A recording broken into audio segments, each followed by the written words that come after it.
இப்போ நம்ம சுடு தண்ணியில் போட்டு முடியெல்லாம் பிச்சுக்கிறோம் அழகா. இப்போ நம்ம வந்து சூப்பராக கழுவிட்டப்போ வந்து நெருப்பு போட்டு சுட்டு மேலே இருக்கிற முடியெல்லாம் பொசுக்கிட்டு மஞ்சள் தூள் போட்டு கழுவினா கறி நம்மளுக்கு ரெடி ஆயிடும். நல்லா சுற்றிக்காது நம்ம வீட்டில்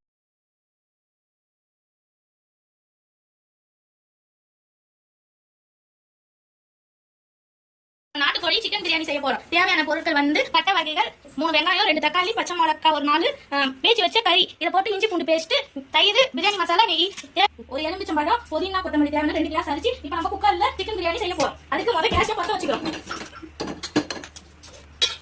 2 கண்டி எண்ணெய் ஊத்திக்கிறோம். முதல் ஒரு பாக்கெட் நெய் ஊத்திக்கிறோம். இப்போ வந்து பட்டை வகைகள் நம்ம சேர்த்துக்கிறோம். இதுல பிரியாணிக்கு தேவையான பொருட்கள்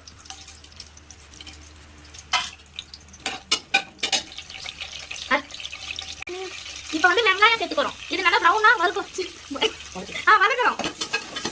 அது கூட 4 பச்சை மிளகாய்.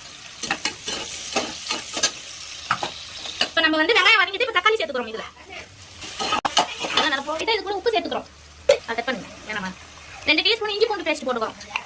1 டம்ளருக்கு 1 டீஸ்பூன் 2 டீஸ்பூன் சேர்த்துக்கிறோம். இப்ப நம்ம வந்து புதினா கொத்தமல்லி சேர்த்துக்கிறோம். ஒரு கைப்பிடி. நல்லா வதங்கிட்டோன்னு கிண்டிக்கிறோம். இப்ப நல்லா வதங்கிட்டு இப்ப நம்ம லைட்டா மஞ்சள் தூள் சேர்த்துக்கிறோம். கவுச்ச வாசனை அடிக்காம இருக்கிறாங்க. 2 டீஸ்பூன் வந்து காரத்தூள் சேர்த்துக்கிறோம். காரத்துக்கு ஏற்ற மாதிரி நீங்க சேர்த்துங்க. பிரியாணி மசாலா பாதி போட்டுக்கிறோம். ஆமா கிண்டுறோம். இப்ப வந்து தயிர் ஊத்திக்கிறோம். மசாலா போட்டதுக்கு அப்புறம் தயிர் ஒரு 1/2 டம்ளர் தயிர் ஊத்திக்கிறோம். அது தயிர்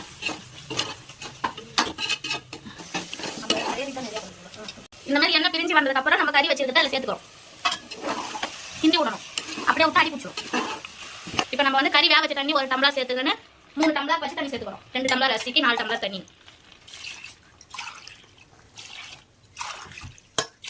கொதிக்குது. நம்ம 2 கிளாஸ் அரிசி கழுவி வச்சுக்கிறோம். ஊற வச்சு 1/2 மணி நேரமா அதை போட்டுக்கிறோம்.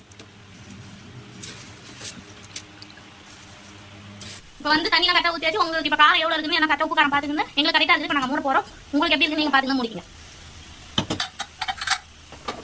மூடுறதுக்கு முன்னாடி எடுத்துட்டு மூடுங்க. அப்புறம் போட்டுக்கலாம். இல்லைன்னா உங்களுக்கு டைட்டாக பிடிக்கும். இது 3 விசில் விட்டோன்னே நம்மளுக்கு பிரியாணி ரெடி ஆயிடும்.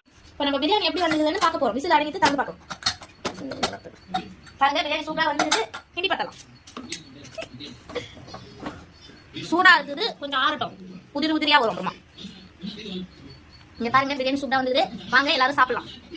இங்க பாருங்க சூடாக வந்ததா. நாங்க சாப்பிட போறோம். நீங்க வாங்க சாப்பிடலாம்.